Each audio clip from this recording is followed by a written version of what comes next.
Best varicose veins చికిత్సనే పొందండి. నొప్పి లేని చికిత్స కోసం సంప్రదించండి ఎబిస్ హాస్పిటల్. నమస్తే అమ్మా. నమస్తే తల్లి.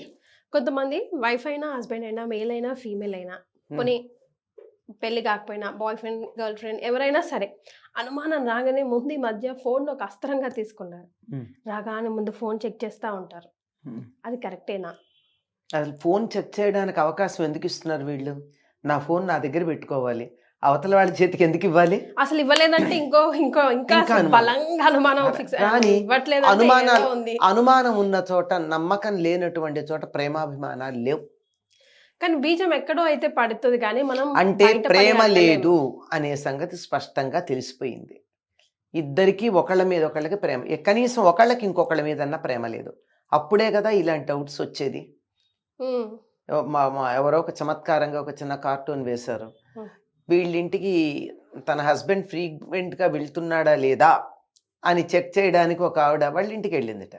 వెళ్ళంగానే జస్ట్ ఫోన్ వంక చూసిందంతే, అన్ని చెక్ చేయలా.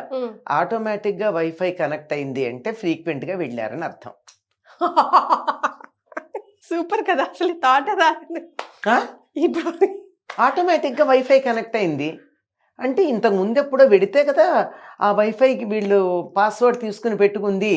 వైఫై కనెక్ట్ అయిందంటే యు ఆర్ గోయింగ్. నేను వెళ్ళలేదని అబద్ధం ఆడక్కర్లా, వెళ్ళానని తెలిసిపోయింది.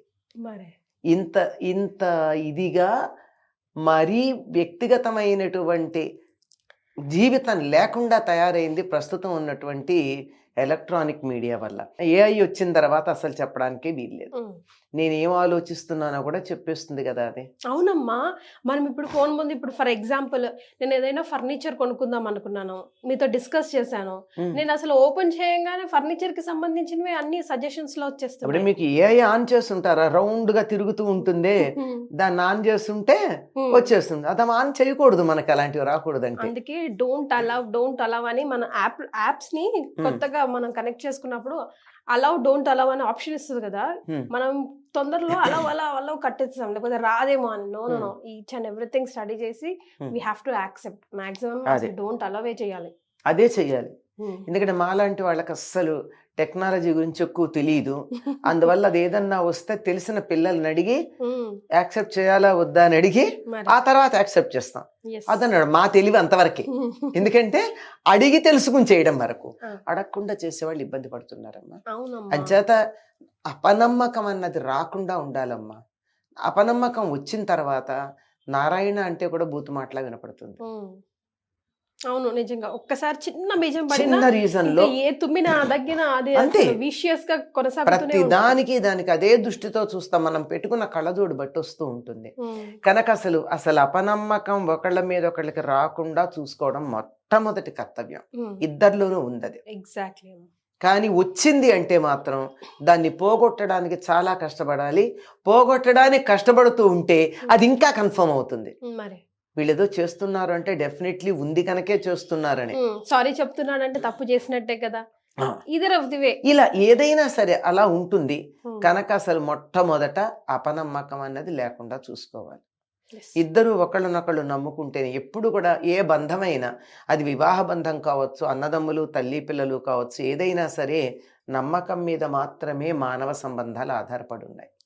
నమ్మకం పోయిన తర్వాత మానవ సంబంధాలు అతుకు పెట్టినట్టుంటాయి తప్ప సహజంగా ఉండవు. అతికిన సంబంధాలు అతికినట్టే ఉంటాయమ్మా. అతుకులే తప్ప అతుకుల బొంతరా ఉంటుంది జీవితం.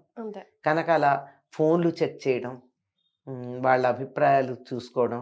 ఇంకా తెలివిగా ఏం చేస్తారు, మా ఫోన్ చెక్ చేస్తున్నారంటే మన అనుకూలమైనటువంటి మెసేజ్లు పంపమని ఎవరికన్నా చెప్పి ఫోన్ అక్కడ వదిలిపెడతారు. అప్పుడు చూసామనుకో, ఇప్పుడు మీరు నేను ఉన్నాం, మీ మీద నాకు అపనమ్మకం ఉంది, అప్పుడు నేను మీ ఫోన్ చెక్ చేస్తున్నాను, అందుకని మీ ఒక ఫ్రెండ్కి చెప్తారు నాకు ఇలా మెసేజ్ పెట్టమని, నా ఎదురుగా ఫోన్ వదిలేస్తారు ఆ మెసేజ్ చదివేసి. నేను అది చదివి పాప ఇన్నాళ్ళు నేను పొరపాటు పడ్డాను కదా అని అనుకుంటాను. మోసం చేయదలుచుకుంటే ఎన్ని మార్గాలు లేవు. అంతే కదా. ఇదే అందువల్ల ఎప్పుడు కూడా నమ్మకం మీద మాత్రమే ఆధారపడి ఉంటుంది. నమ్మి చెడిన వారు లేరు.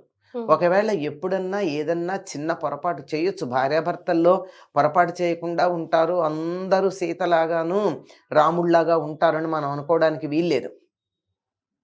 మనం కాదు కదా, సీతారాములం కాదు మనం ఎవరం. అమ్మా ఆ స్థాయికి పెడితే ఉండొచ్చు ఎవరో ఒక ఎవరూ లేరని కూడా నేను చెప్పను, ఉంటారు కొద్దిమంది, కానీ అందరూ కాదు కదా. అలా కానప్పుడే కదా ఇటువంటి అనుమానాలు వచ్చేది. అలా వచ్చేటప్పుడు వీలైనంత వరకు అనుమానాలు రాకుండా చూడటమే కాదు, వచ్చినా దాన్ని నేరుగా అడిగి నివారించుకోవాలే తప్ప ఈ దొంగతనంగా చెక్ చేయడం ఉండదు.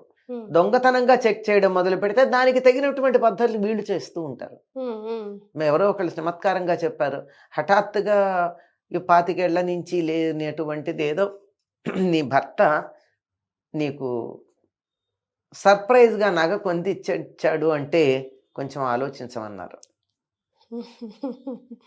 అడగకుండా కొని తెచ్చాడంటే మరి అనవసరంగా నువ్వు చాలా అందంగా ఉన్నావు అని పొగడ్డం మొదలుపెట్టాడు అనుకో, ఆలోచించాలి. ఇన్నాళ్ళు 25 ఏళ్ల నుంచి కనపడని అందం వాళ్ళు ఏం కనపడింది ఇప్పుడు వృద్ధాప్యం వచ్చాక అని ఆలోచించాలా అక్కర్లేదా? అది ఇవి సంకేతంగా ఉండేవి. దీన్ని బట్టి ఏమిటి వ్యవహారం అని అడిగేటటువంటి తెలివిగల వాళ్ళు ఉన్నారు. Vice versa. ఇది మీ అంత గొప్పవాళ్ళు లేరండి, మీలాగా నన్ను ప్రేమగా చూసుకునే వాళ్ళు లేరు అని కొత్తగా పొగడ్డం మొదలుపెట్టింది భార్య అంటే కొంచెం ఆలోచించాలి కదా. దాల్ మే కుచ్ కాలా హై.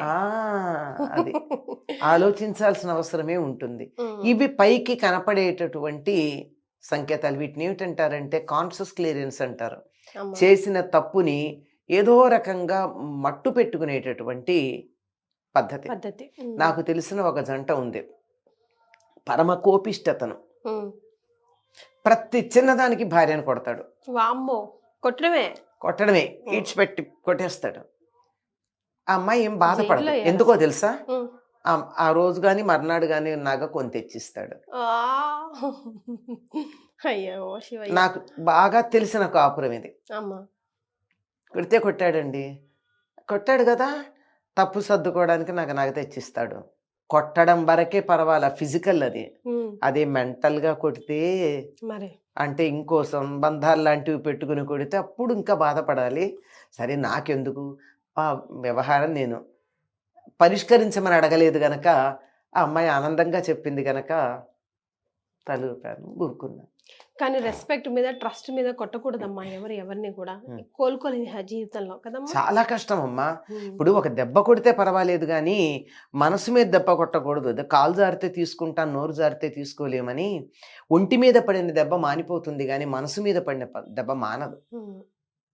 కనుక అటువంటివి లేకుండా జాగ్రత్త పడాలి. ఇప్పుడు అనుమానించినందువల్ల బాధపడి నువ్వు నన్ను అనవసరంగా అనుమానిస్తున్నావని విడాకులు తీసుకున్న వాళ్ళు కూడా ఉన్నారు. నిజంగా తప్పు లేకుండా అనుమానించి హింస పెట్టినందువల్ల. అందువల్ల టూ మచ్గా అనుమానించకూడదు, నమ్మకంతో వెళ్ళాలి. అనుమానం వస్తే తన లెవెల్లో అవతల వాళ్ళకి తెలియకుండా తన పారామీటర్స్ తాను పెట్టుకుని చూసుకోవాలి తప్ప ఓపెన్ గా చెయ్యకూడదమ్మా. ఒకవేళ రియలైజ్ అయితే ఎక్స్క్యూజ్ చేయొచ్చా ఎవరైనా, అబ్బాయి అమ్మాయి? ఇందాకేనే చెప్పాను ఎవరు సీతారాములు కాదని. ఒకళ్ళు భౌతికంగా ఇన్వాల్వ్ అయ్యి ఉండొచ్చు, మానసికంగా నేను ఇన్వాల్వ్ కాలేదు అని గట్టిగా చెప్పగలిగినటువంటి వాళ్ళు ఎవరైనా ఉన్నారా అమ్మా? ఇది కాకుండా ఈ రోజుల్లో ఓపెన్గా నాకు అఫైర్ ఉంది, పర్వాలేదు, మనం కలిసి కాపురం చేద్దాం అనుకునే అండర్స్టాండింగ్కి వచ్చిన వాళ్ళు ఉన్నారు. అసలు వాళ్ళ సంగతి మనకు అక్కర్లేదు, వాళ్ళు అదర్ కేటగిరీ, ఆ కేటగిరీ వేరన్నాను. కానీ ఇలా ఉన్నటువంటి వాళ్ళల్లో ఒక పొరపాటు జరిగిపోయింది, క్షమించమంటే అనుమానం లేకపోయినా చెప్పేవాళ్ళు ఉన్నారు. పొరపాటు జరిగిపోతే కొద్దిగా అటువంటప్పుడు మరి కొంచెం ఉదారంగా ఉంటేనే బాగుంటుందేమో. బికాజ్ లైఫ్ జర్నీ పెద్దదంటారు. అదే కదా, పిల్లలు ఇంకా అన్ని ఫ్యామిలీస్ అన్ని కన్సర్న్ లో చాలా ఉంటాయి. But the relation is always strained. But you can be there with the relation. No option. Strained relation. Thank you so much, Amma.